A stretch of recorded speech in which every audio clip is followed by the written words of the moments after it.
Magandang umaga po sa ating lahat. Narito ang update sa lagay ng panahon ngayong araw ng Lunes, February 26, 2024.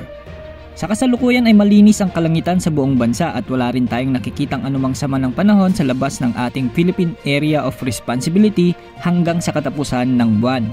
Patuloy na nakakaapekto ngayon ang easterlies sa malaking bahagi ng bansa kasama na ang Southern Luzon, Kalakhang Visayas at Mindanao. Samantalang northeast monsoon naman ang nakakaapekto sa northern at central Luzon. Dahil nga sa amihan, asahan na bagyang bababa ang temperatura sa maraming lugar sa northern Luzon ngayong araw, ngunit magiging maalinsangan naman pagsapit ng tanghali at hapon. Magiging maulap hanggang sa may mga kalat-kalat na pag-ulan naman ang aasahan sa may Cagayan Valley, Aurora, Quezon at Bicol region dahil nga sa umiiral na easterlies at ng northeast monsoon. Sa Metro Manila at nalalabing bahagi ng Luzon, asahan ang bagyang maulap hanggang sa maulap na papawirin na may mga tsansa lamang ng mga isolated rains. Samantala sa bahagi ng Visayas ay magiging maulap na may mga pulupulong mahinang pag-ulan naman ang kalangitan dahil sa easterlies lalo na sa bahagi ng Samar, Eastern Samar at Northern Samar.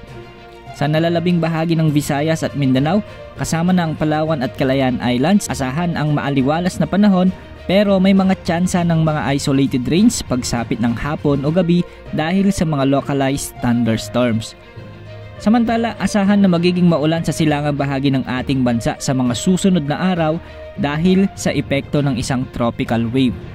Ang tropical wave ay isang uri ng sama ng panahon na nagdadala ng maulap hanggang sa maulang panahon sa mga lugar na apektado nito. Hindi naman ito lumalakas bilang bagyo, ngunit magdadala pa rin ito ng mahangin at maulang panahon lalo na sa silangang bahagi ng ating bansa. Wala pa ring gale warning sa anumang karagatang sakop ng bansa kaya malayong makakapaglayag ang ating mga kababayang mangingisda ngayong araw. At yan ang latest weather update ngayong araw. Maging handa sa bawat oras dahil minu-minuto ay nagbabago ang panahon. Ito po ang weather update ng bayan, maasahan anumang panahon.